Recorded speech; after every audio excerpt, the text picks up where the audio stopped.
नमस्कार, मैं हूं विकास सुखीजा। आप देख रहे हैं अब तक टाइम। दोस्तों, हम पहुंचे हैं करनाल के विधायक जगमोहन आनंद के पास। आप देख सकते हैं स्वागत चल रहा है, एक लंबा स्वागत जिसको कहते हैं, और जनता यहां पहुंची हुई है और लगातार आप देख सकते हैं जगमोहन जी का स्वागत चल रहा है। फूल बुक्के दिए जा रहे हैं, शुभकामनाएं दी जा रही हैं और साथ के साथ उम्मीदें भी रखी जा रही हैं, क्योंकि अब एक जमीन से जुड़े कार्यकर्ता पहुंच चुके हैं चंडीगढ़ विधानसभा के अंदर करनाल की आवाज उठाने के लिए। सीधी बात कर लेते हैं। जगमोहन जी, अब तक टाइम से बहुत बहुत स्वागत है। सुखीजा जी, आपका बहुत बहुत धन्यवाद। आपके दर्शकों का बहुत बहुत धन्यवाद। पुराने साथी हो, पुराने कार्यकर्ता हो, आपका निवास स्थान पर स्वागत है, अभिनंदन है। और इन खुशियों के पल में आप कवर करने के लिए आए हो, विशेषकर आपका और भी बहुत मैं धन्यवाद करता हूँ। जगमोहन जी, कैसा फील कर रहे हैं इस समय? अभी तो फीलिंग आई नहीं है, अभी तो लोगों के साथ मिलना जुलना है। एक बार शपथ ग्रहण हो जाए तो उसके बाद फिर। इतना प्यार मिल रहा है, जो लोग यहाँ पहुंच रहे हैं लगातार, और कर्म टूटने का नाम नहीं ले रहे हैं।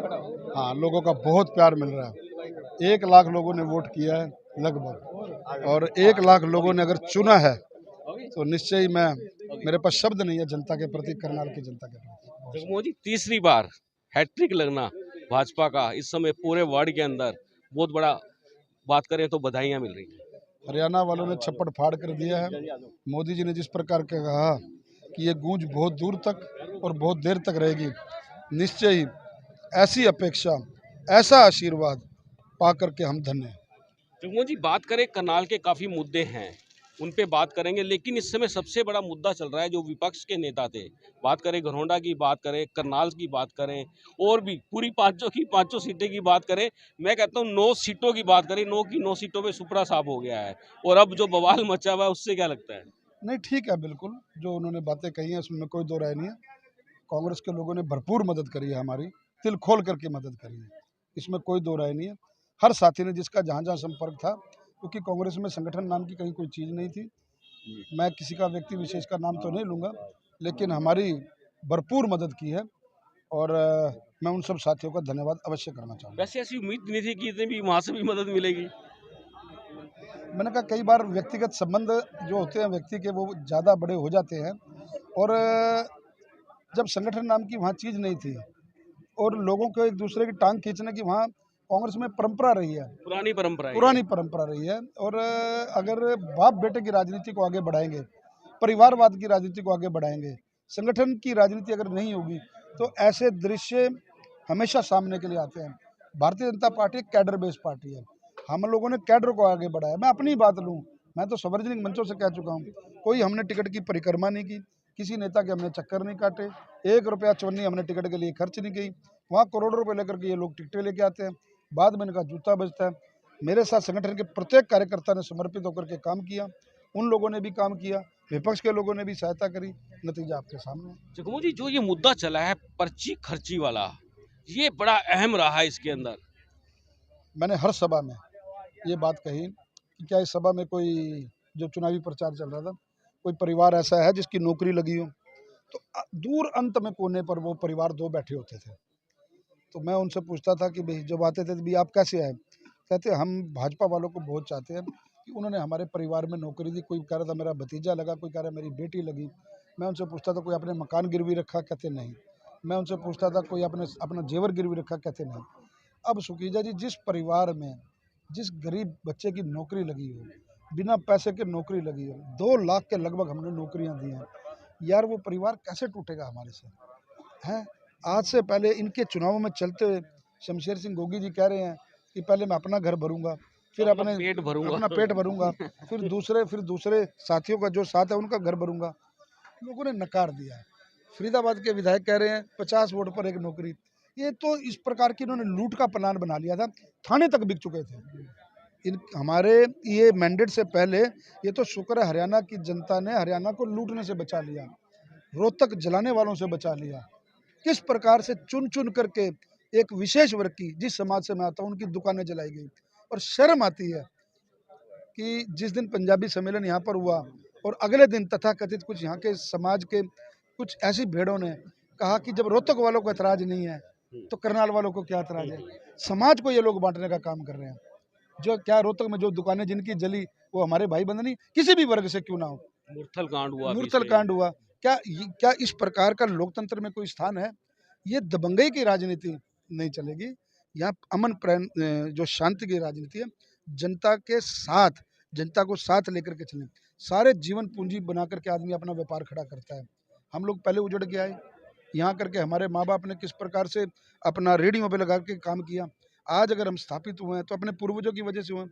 फिर दोबारा वो प्रकरण अगर करने के लिए एक दबंग लोग अगर इस प्रकार की बातें करने लग जाएं और कह दें कि खट्टर पट्टर जहाँ से आए हैं उनको हम उसी बिल में घुसेड़ देंगे, तो ये जनता सब देख रही थी, पूरे हरियाणा की जनता ने। और मैंने हर मंच पे कहा है और आगे भी कहता रहूंगा, ऐसे लोगों की राजनीति खत्म करने का काम हरियाणा की जनता ने किया।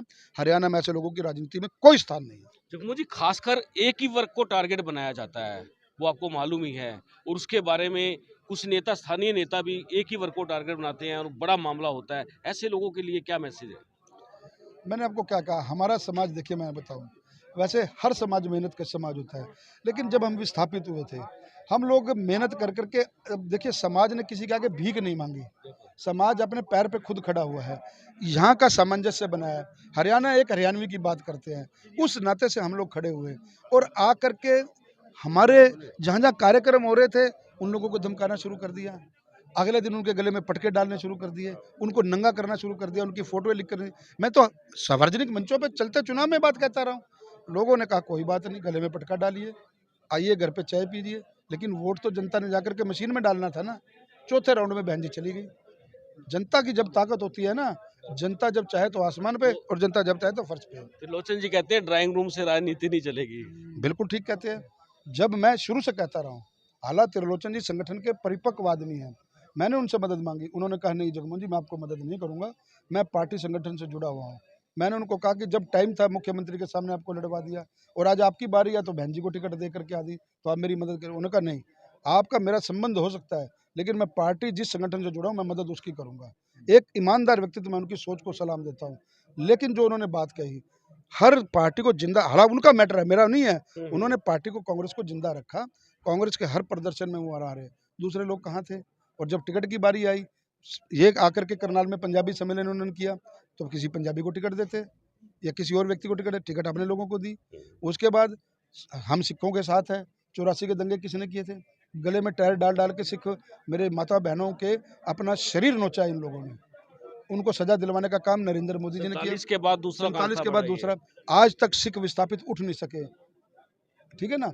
आज दरबार साहब के ऊपर इतना बड़ा जो काम हुआ, जो हमारी आस्था का केंद्र है, उनको क्या सिख लोग भूल गए? और जब बारी आई अपना टिकट देने की, तो अपना त्रिलोचन सिंह जी को शहीद किया 2 मुख्यमंत्रियों के सामने, और जब बारी आई तो आज अपना टिकट उनको दे दी। जो त्रिलोचन सिंह ने, कल मैंने उनकी सारी वीडियो देखी है, वो अपनी जगह उन्होंने बिल्कुल सत्य कहा है, इसमें कोई दो राय नहीं है। लेकिन हम लोग शुक्रगुजार हैं कि करनाल की जनता ने, हरियाणा की जनता ने इन लोगों से हरियाणा को लूटने से बचा लिया। नहीं तो इन्होंने हरियाणा में, क्योंकि 10 साल के भूखे बैठे थे भेड़िए की तरह, ये नोचने का काम, थाने तक इन्होंने बेचने का काम कर लिया था। इनकी लिस्टें बन चुकी थी, कौन कौन आदमी कहाँ का नौकरी लगेगा। ये तो परमात्मा का शुक्र है, जनता ने संभाला हरियाणा ये को। बात आपकी बिल्कुल ठीक है, वो तैयारी कर ली थी, कौन सा धंधा कौन करेगा। मैं क्या कह रहा हूँ, इन्होंने तो माइंस की, इन्होंने नौकरियों की, और बोले हैं, कोई ये तो नहीं मैं आरोप वीडियोस लगा रहा हूं, ये तो वायरल हुए वीडियोस हैं। वायरल हुई हैं। पांच पांच काफी खफा थे, लगता है कि उनकी बातें सुनकर भाजपा ज्वाइन कर सकते हैं। देखिए, अगर वो आते हैं उनका स्वागत है, मैं तो ये कहूँगा उनका स्वागत है, क्योंकि हमारा तो विशाल दिल है। अगर वो संघर्ष वाला व्यक्ति कोई भी हमारे पास आता है, हमने लिए भी है, हमारा प्रदेश नेतृत्व भी कह रहा है, केंद्रीय नेतृत्व भी कहता है, वो आता है तो स्वागत है। जगमोहन जी, बड़ा सवाल है मेरा कि पीपी, परिवार पहचान पत्र को लेकर बड़ा मुद्दा बना, वो प्रॉपर्टी आईडी को लेकर बड़ा मुद्दा बना, और खास तौर पर गरीबों के मकानों को तोड़ने का लेकर मुद्दा बना है। इस पर आपकी क्या राय है? आपको क्या लगता है ये चीजें? मैं कहता हूँ जब जनता ने मैंडेट दे दिया तो ये सारी चीजें खत्म हो जाती है। जनता ने मैंडेट दिया ना, उन्हीं जनता ने वोट दिया ना, तो उन चीजों को अगर कोई कमियां हैं, खड़े होकर के, एक टांग पे खड़े होकर के जनता के लिए दुरुस्त कराऊंगा। जनता अपने आप को अनाथ नहीं समझेगी, जनता के लिए खड़ा हूँ। चाहे मेरे को किसी कार्य, मेरा कोई प्रोटोकॉल नहीं है, विधायक बनकर मेरे को कोई मेरे सींग नहीं निकल आए। मेरे को आम जन के लिए एसपी साहब के पास जाना पड़े, डीसी साहब के पास जाना पड़े, जाके तहसीलदार के पास भी जाना पड़े, मैं वही जगमोहन हूँ, उसी सामान्य कार्यकर्ता हूँ, उसी रूप में जाऊँगा, बाजू पकड़ करके काम कराने की, वहाँ पर जाकर के जनता के लिए खड़ूंगा। मेरा कोई प्रोटोकॉल नहीं, मैं विधायक बन गया तो मैं टेलीफोन पर काम करूँ। जिस जनता ने यहाँ तक पहुँचाया है, उस जनता के प्रति मेरा दायित्व है। आपका टारगेट क्या रहने वाला है इस समय, अगर बात करें, इतनी बड़ी जिम्मेदारी आपको मिली है और सर्वाधिक वोटों से जीते, आपका टारगेट क्या रहने वाला है? मेरा टारगेट करनाल में अमन चैन, मेरी संपूर्ण जनता, जिन्होंने वोट दिया वो भी, जिन्होंने नहीं दिया वो भी, ये विचारधारा की लड़ाई है। जब प्रतिनिधि बन जाता है आदमी तो वो पूरे करनाल का हो जाता है। 5 तारीख तक जब तक चुनाव थे, कोई कांग्रेस को दे रहा है, कोई आम आदमी पार्टी को दे रहा है, कोई बीजेपी को दे रहा है, उन सबको चुनना था अपनी विचारधारा से। और जब निर्वाचित होने के बाद मेरा पूरे करनाल के प्रति दायित्व है। करनाल का प्रत्येक व्यक्ति, अब ये तो है नहीं मैं इंसानियत के तौर पे कांग्रेस को कोई वोट देने वाला व्यक्ति अगर दुख तकलीफ में है तो मैं उसकी तकलीफ में शामिल ना हूँ, मैं वैसे ही उसके साथ खड़ा हूँ जैसे मैं भाजपा के जनता के जिन्होंने वोट दिया उनके साथ, या आम आदमी पार्टी को वोट दिया उनके साथ। बनने के बाद आदमी साझा हो जाता है, सबका हो जाता है। मेरे करनाल का विकास हो, सब स्वस्थ रहें, निरोगी रहें और किसी प्रकार की उनको दिक्कत ना हो, मेरा ध्येय, मेरा सबसे प्राथमिकता पे ये काम है। जगमोहन जी, एक वर्ग है, उसके लिए आपने काम भी किया, आपको मुख्यमंत्री जी ने कोऑर्डिनेटर लगाया था, मीडिया कोऑर्डिनेटर लगाया था। पत्रकारों की बड़ी समस्याएं हैं, उनके समाधान के लिए क्या प्रयास रहने वाला है? वास्तव में मैं पत्रकार बिरादरी से ही आता हूँ, मीडिया प्रभारी रहा, मीडिया कोऑर्डिनेटर रहा और सभी पत्रकारों के साथ मेरे वो जो संबंध है बहुत अच्छे रहे। पत्रकार साथियों के विशेष तौर पर, क्योंकि ये एक लोकतंत्र का चौथा स्तंभ है और आज जो पत्रकारों की स्थिति है, वास्तव में इसमें कोई दो राय नहीं है कि कई पत्रकार साथियों को 3 वक्त की रोटी भी सही टाइम पर नहीं मिल पाती, वो इधर उधर मुंह झाँक करके, और कई बार उन पे आरोप प्रत्यारोप भी लगते हैं। लेकिन पत्रकार साथी कुछ एक आध को छोड़ दें तो बाकी पत्रकार सारी लॉबी उसमें खराब होती है। मेरा मानना है पत्रकार साथियों के लिए भी करनाल से ही कोई विशेष कार्य आदरणीय मनोहर लाल जी से, आदरणीय नायब सैनी जी से बात कर करके मैं एक कोई ऐसी व्यवस्था जरूर बनाना चाहूँगा जिससे पत्रकार साथियों का पीछे परिवार सुरक्षित रहे, पीछे पत्रकार साथियों की, जिसे हम इंग्लिश में कहते हैं किचन सेफ रहे, उनकी रसोई जो जीवन यापन का जो उनका काम है वो अपना ईमानदारी से चले। उस दिशा में भी हमें बहुत काम करना है और आप सब लोग वर्किंग जर्नलिस्ट ऑफ इंडिया या जो भी पत्रकार यूनियन हो रहे हैं, उन सब साथियों का सहयोग लेकर के एक 10 या 11 मेंबरी ऐसी कमेटी बनाएंगे जो एक समाज हित के लिए पत्रकार साथियों का भी उत्थान करने में काम करें। बिल्कुल दोस्तों, ये थे जगमोहन आनंद। आपको बता दें 2014 में भी इन्होंने मीडिया संभाला था, आपको याद होगा, खास तौर पर आपकी ड्यूटी लगी थी, उस समय अहम भूमिका रही आपकी। बिल्कुल, देखिए समय समय पर दायित्व बदलते रहते हैं। आज एक विधायक के रूप में आपके सामने हूँ और आगे भी जो दायित्व मिलते रहेंगे वो आप सब साथियों के सहयोग से।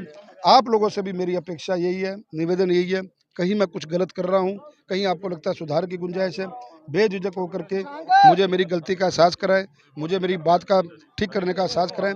आदमी सर्वगुण संपन्न कभी नहीं होता, आदमी हमेशा, मैन इज़ ऑलवेज लर्निंग, आदमी हमेशा सीखता है, चाहे बच्चा हो, बड़ा हो, बूढ़ा हो, आदमी हमेशा सीखता है। आप जब जब मेरे को गाइड करेंगे, करनाल के विकास के लिए मेरा प्रयास रहेगा। जिन लोगों ने मेरे लिए खून पसीना बहाया, मेरा खून का एक कतरा उनके प्रति समर्पित रहे। चलिए, आखिर में आखिरी सवाल, जगमोहन जी, आज आप विधायक हैं, कल मुझे आप कहोगे यार आज मैं मंत्री हूँ, मुझे काम बताओ क्या करना है? आपको काम बताऊंगा। हमें कहोगे, जनता को कहोगे, आपके काम क्या है?